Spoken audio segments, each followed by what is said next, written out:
জমিদার বাবু, পায়ে পড়ি আপনার।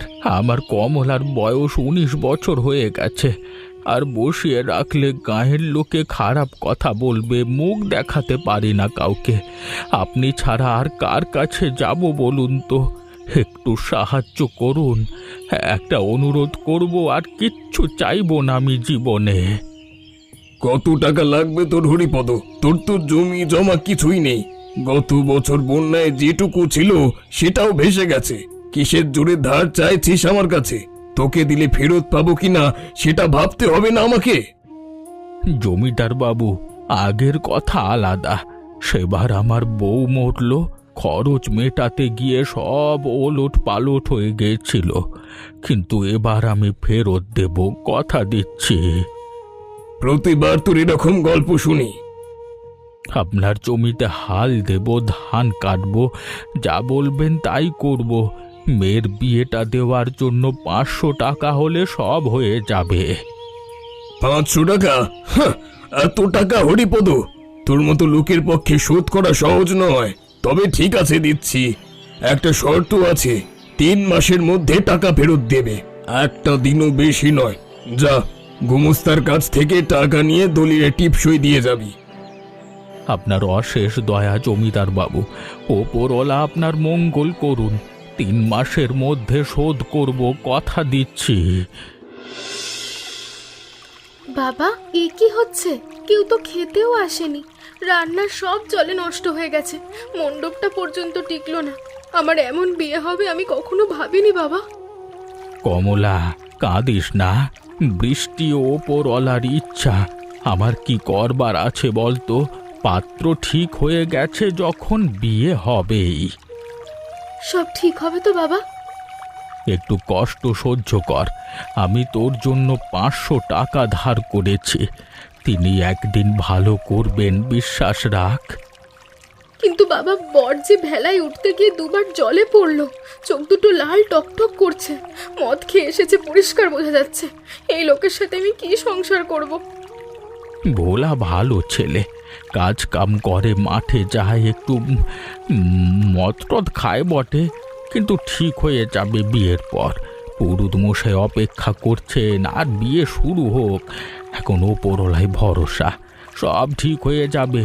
তোর মা ওপর থেকে দেখছে, তার আশীর্বাদ আছে তোর উপরে রে। এটা কি খাবার নাকি নাকি গরুর ঘাস? হ্যাঁ, ডালে নুন নেই। তোকে কি কেউ রান্না শেখায়নি? হ্যাঁ, তুই কিনা একটা ডালও ঠিক মতো সিদ্ধ করতে পারিস না? কি বাপের ঘর থেকে শিখে এসেছিস? হ্যাঁ, আমি চেষ্টা করেছি, বৃষ্টিতে সব কাঠ ভিজে গেছে, আগুনও ঠিক মতো জ্বলেনি। ফুঁ দিতে দিতে চোখ জ্বলে গেছে, ধোঁয়ায় কিচ্ছু দেখতে পাইনি। আমার সামনে নাটক করতে আসিস না। হ্যাঁ, মা ছোটবেলায় মারা যায়, বাবা নিজে যা পারতো রেঁধে খেত। আমাকে তো কেউ শেখায়ওনি। কাল আর একটু ভালো করে করব। সময় লাগবে তোর। আর কত সময়? আমি তো তোকে বিয়ে করেছি দেওয়ালে সাজিয়ে রাখার জন্য নয় নাকি? হ্যাঁ, আমি বুঝতে পারছি, আমাকে ক্ষমা করে দাও। সারাদিন মাঠে হাড় ভাঙা পরিশ্রম করে ঘরে ফিরে যদি একটু ভালো খাবার না পাই, তাহলে বিয়ে করে কি লাভ হলো? হ্যাঁ, যদি ঠিক মতো সংসার সামলাতে না পারিস, তাহলে বাপের ঘরে ফিরে যা। বিয়ের তো 2 দিনও হয়নি, তুমি এই কথা বলছো আমাকে? 2 দিনও কি একটুখানি ধৈর্য ধরতে পারলে না? ঠিক আছে, যতই কষ্ট হোক আমি শিখব। কমলা, দোকান দিয়েছিস শুনলাম, ভালো কথা, কিন্তু মা রান্নাটা একটু দেখে শেখ। আমি তো চেষ্টা করি মাসি। চেষ্টা করলে কি আর হয়? আমি কাল তোর দোকানের পাশ দিয়ে যেতে যেতে 2জন লোককে বলতে শুনলাম, ভোলার বউয়ের হাতের রান্না খেলে পেটের অসুখ হবে। আর কেউ কিছু বলছিল? একজন বলল পয়সা ফেরত চাইবে।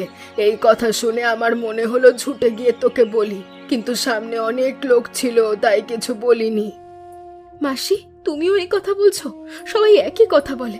ঘরে গেলে স্বামীও গালাগালি দেয়, রান্না ভালো হয় না বলে মারধর করে। সে তো রাগের মাথায় করবেই। গত পরশু থালা ছুঁড়ে ফেলে দিয়ে বলেছে এসব জঞ্জাল খাওয়ার যোগ্য নয়। দোকান দিয়ে ভেবেছিলাম নিজের পায়ে দাঁড়িয়ে বাবার ঋণ শোধ করব, কিন্তু পারলাম না। তবে চেষ্টা ছাড়িস না। আমি সত্যি চেষ্টা করছি মাসি, কিন্তু কিছুতেই ঠিক মতো হচ্ছে না। আমার হাতটাই খারাপ, কি করব বলো? কাঁদিস না মা, আমি তো তোকে খারাপ কিছু বলিনি। আমি বলছি রান্না জানিস না, শিখে নে। আমিও কি প্রথমে পারতাম? তুমি রান্না করতে পারতে না? আমার শাশুড়ি মা প্রথম দিন আমার রান্না খেয়ে বলেছিলেন, বৌমা এটা তুমি খাবার রেঁধেছো না ওষুধ বানিয়েছো? সেই আমি পরে সারা গায়ে রান্না করছি। মাও প্রথমে পারতো না, পরে কি অসাধারণ রাঁধতো জানো তুমি? আমার মায়ের পায়েসের কথা এখনো মনে পড়ে, গ্রামের সবার মনে আছে। কিন্তু আমি কি পারবো?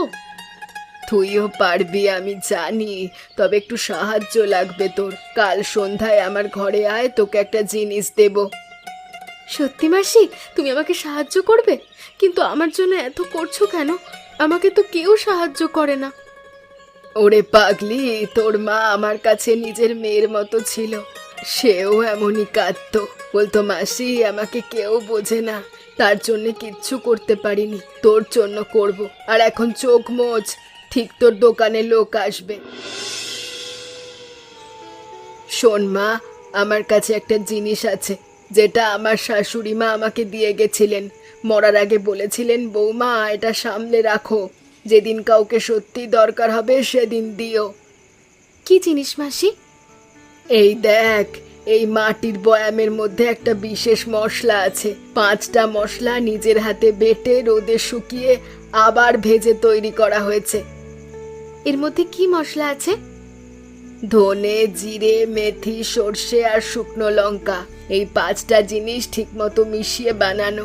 বাড়িতে যখন এটা বানাতাম, পাড়ার লোক জিজ্ঞেস করতো কি রান্না হয়েছে, এমন সুগন্ধ বেরোচ্ছে যে কোনো রান্না এটা ছড়িয়ে দিলে স্বাদ একেবারে বদলে যায়। সত্যি মাসি, এটুকু মশলায় রান্না ভালো হয়ে যাবে? আমার তো বিশ্বাসই হচ্ছে না। আমার হাত দিয়ে তো ভাতও ঠিক মতো হয় না, মশলা দিয়ে কি হবে? নিজের ওপরে বিশ্বাস রাখ, সব হবে। এত সহজ হলে তো সবাই পারতো। আমার দ্বারা কি সত্যি ভালো রান্না হবে কোনোদিন? কতদিন চেষ্টা করেছি, কিছু হচ্ছে না। মাঝে মাঝে মনে হয় রান্না আমায় দিয়ে হবেই না। ওরকম বলিস না মা, কাল সকালে চেষ্টা করে দেখ। রান্নার সবেতেই 1 চিমটি করেই মশলা ছড়িয়ে দিবি, আর তাড়াহুড়ো করবি না। দেখবি তোর স্বামী তোর রান্না খেয়ে আঙুল চাটবে। সত্যি বলছো তুমি? তবে শুধু মশলা দিলেই হবে না, ভালোবেসে রান্না করবে। আর মশলা ফুরিয়ে গেলেই আমার কাছে আসিস, তৈরি করা শিখিয়ে দেব। মাসি, তুমি তো আমার মায়ের মতো। মা বেঁচে থাকলে হয়তো এমন করেই শেখাতো। আমি কাল থেকে নতুন করে শুরু করব, তোমায় কথা দিচ্ছি। আজও কি সেই একই গরুর খাবার দিয়েছিস নাকি খেতে? হ্যাঁ, দেখি গিয়ে রেঁধেছিস। পেটে আগুন জ্বলছে, আজ সারাদিন মাঠে খেটেছি। তুমি আজ দয়া করে একটু খেয়ে দেখো। ঠিক মতো খাবার না পেলে আজ আমি সত্যিই বলছি কমলা, তোর ব্যবস্থা করব। একটু চেখে তো দেখো আগে, আজ একটু অন্যরকম করে রেঁধেছি। খেয়ে যদি খারাপ লাগে তারপর বলো, আমি শুনবো। তার আগে একবার মুখে দাও। দেখাই যাক। খেয়ে দেখো কেমন লাগছে আজ। বাহ, স্বাদটা তো একেবারে অন্যরকম দেখছি। আগে তো পাইনি কোনোদিন এমন গন্ধ। মাছ ভাজাটা দে তো আর একটু। ভালো লাগছে? সত্যি বলছি, আজকে প্রথম তো রান্না পেট ভরে খেলাম। আমার মায়ের রান্নার কথা মনে পড়ে গেল। কি দিয়েছিস এতে? আগে তো এমন পারতিস না, হঠাৎ কি হলো? সেটা আমার গোপন ব্যাপার। তুমি খাও, আরো ভাত দিচ্ছি। আজকে থেকে রোজ এমন রান্না করব, কথা দিলাম।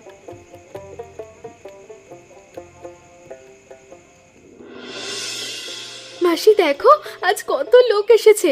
সকাল থেকে পাশের গায়ের লোকও আসছে, বলছে এমন খাবার নাকি কখনো পায়নি। চোখে জল এসে গেছিল মাসি। এটা কি সত্যি? আমার তো বিশ্বাসই হচ্ছে না। দেখছি মা, দেখছি। তোর মাও এমন পারতো, সে সময় পায়নি করার। তুই পেয়েছিস সময়, এটাই আমার আনন্দ। মাসি, তোমাকে ছাড়া তো আমি পারতাম না। তুমি সেদিন আমাকে না ডাকলে আমি কি করতাম জানি না, হয়তো দোকানে তুলে দিতাম।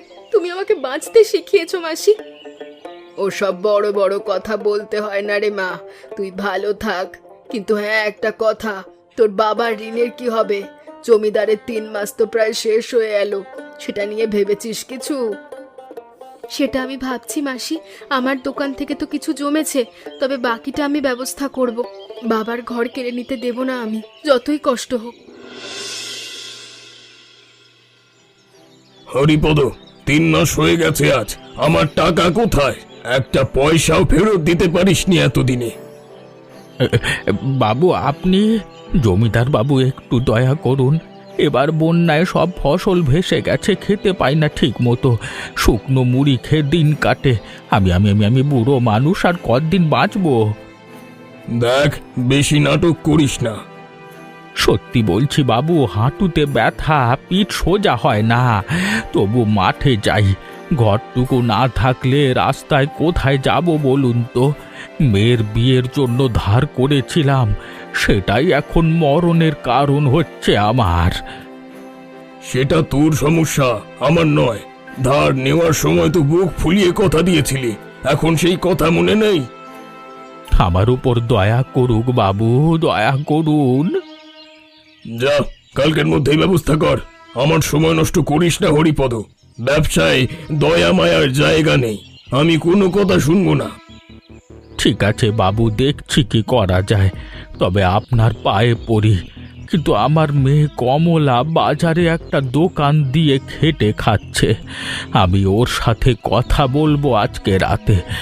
একটা রাত সময় দিন, এই আমার অনুরোধ। কমলা, একটা কথা বলবো, তুই রাগ করবি না তো? কি কথা? আজ তোর বাবার কাছে গিয়েছিলাম, তাকে দেখে আমার নিজের কষ্ট হয়েছে। জমিদার বাবু কাল সন্ধ্যার মধ্যে 500 টাকা চাইছে, না দিলে বাবার ঘর কেড়ে নেবে। তার মুখটা এমন হয়ে গেছে যে চিনতে পারবি না। কি বলছো কি তুমি? ঠিক বলছি, বাবা বলছিল তার জন্য তোমার জীবনটা নষ্ট হয়ে গেল। আমার নিজেরও কিছু করার নেই, হাতে একটা পয়সাও নেই। কি বলছো? বাবা কাঁদছিল? বাবা তো কোনোদিন কাঁদে না। আমার জন্যই তো ঋণ হয়েছিল, তাহলে এটা আমার দায়, আমাকে শোধ করতে হবে। আমার দোকান থেকে যা জমেছে, বাকিটা মায়ের সোনার কানের আছে, সেটা বিক্রি করলেই হয়ে যাবে। তোমার মায়ের দুল, সেটা তো তোমার কাছে মায়ের শেষ স্মৃতি, সেটা বিক্রি করবে? কমলা, একটু ভেবে দেখো, অন্য কোনো উপায় নেই? তাছাড়া গায়ে কে দেবে আমাদের? আর একটা কথা বলি, তুমি আজ বাবার জন্য কাঁদলে, এটা দেখে আমার মনে হলো তোমায় আমি যতটা খারাপ ভেবেছিলাম তুমি ততটা খারাপ নও। বিয়ের পর থেকে আমাকে অনেক কঠিন কথা বলেছো, কিন্তু আজ তুমি বাবার জন্য ভেবেছো, আমার খুব ভালো লাগলো। কমলা, তোর সাথে আগে যেমন ব্যবহার করেছি আমি জানি, আমি ভুল করেছি, পারলে মাফ কর আমাকে। জমিদার বাবু, আমার বাবার 500 টাকা ফেরত দিতে এসেছি। এই নিন, গুনে দেখুন, একটা পয়সাও কম নেই। টাকা দিতে এসেছিস তুই? আমার বাবা সারা জীবন সৎভাবে বেঁচেছে, কারোর একটা পয়সাও মারেনি, কারোর কখনো ক্ষতি করেনি। তার ঘর কেউ কেড়ে নেবে সেটা আমি হতে দেব না। হ্যাঁ, তুই তাহলে হরিপদর মেয়ে? তোর কাছে এত টাকা এলো কোথা থেকে? বলি, চুরি টুরি করিসনি তো, নাকি কারো কাছে ধার করেছিস? চুরি? আমি হরিপদ মণ্ডলের মেয়ে জমিদার বাবু, চুরি করার শিক্ষা আমি পাইনি বাবার কাছে। আমি বাজারে একটা হোটেল চালাই, নিজের কষ্টের উপার্জনের টাকায় ধার শোধ করছি, আর বাকিটা মায়ের দুল বিক্রি করে দিয়েছি। গুনে নিন। গুনে নিচ্ছে। ঠিক আছে, হয়ে গেছে হরিপদর ঋণ শোধ। কমলা, তুই আমাকে আজ অনেক কিছু শেখালি, আর সত্যি লজ্জা হচ্ছে আমার। মাসি, আজ জমিদার বাবুর কাছে গিয়ে বাবার ঋণ শোধ করলাম, 500 টাকা পুরো দিয়ে এসেছি। জমিদার বাবু তো টাকা গুনে রেখে আমার দিকে তাকিয়ে রইলেন অনেকক্ষণ, কিচ্ছু বললেন না। তাহলে তোর ঝামেলা মিটলো? হ্যাঁ, বাবাও এখন নিশ্চিন্ত, ওই ঘর আর কেউ কেড়ে নিতে পারবে না। তোমাকে ছাড়া এটা হতো না মাসি, তুমি না থাকলে আমি অন্ধকারেই থাকতাম।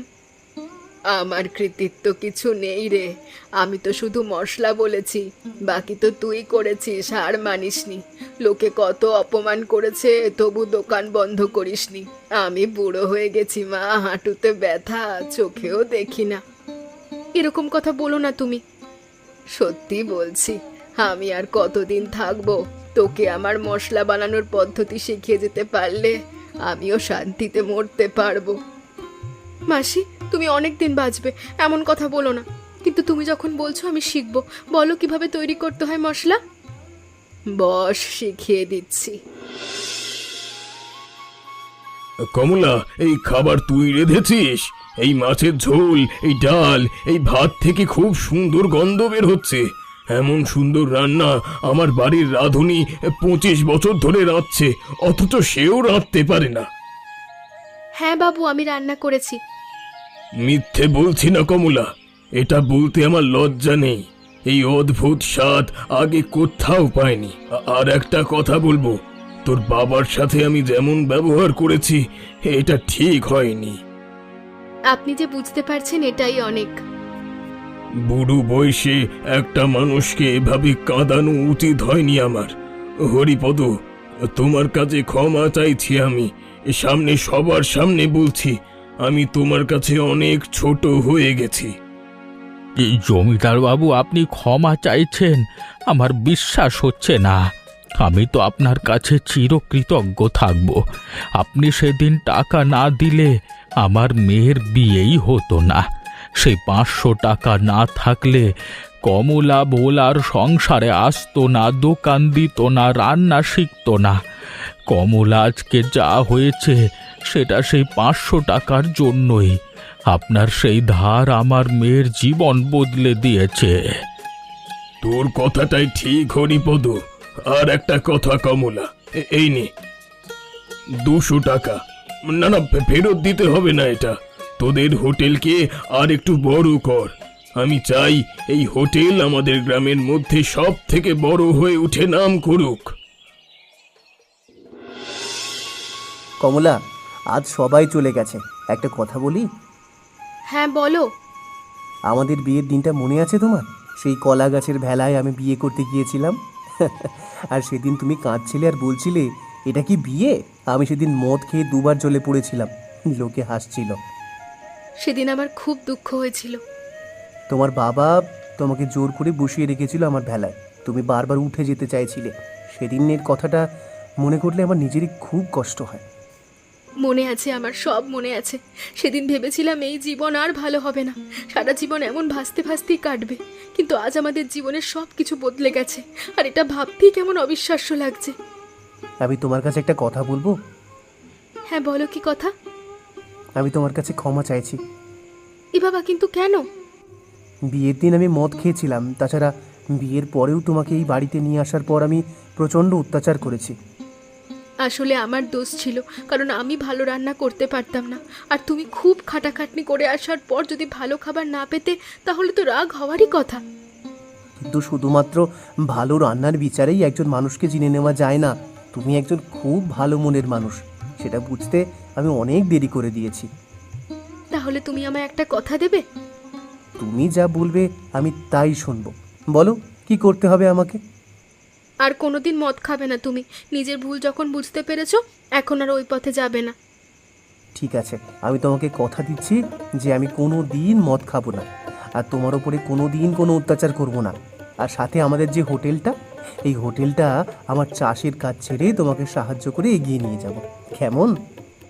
আজ মনে হচ্ছে আমি সত্যিই ভাগ্যবতী।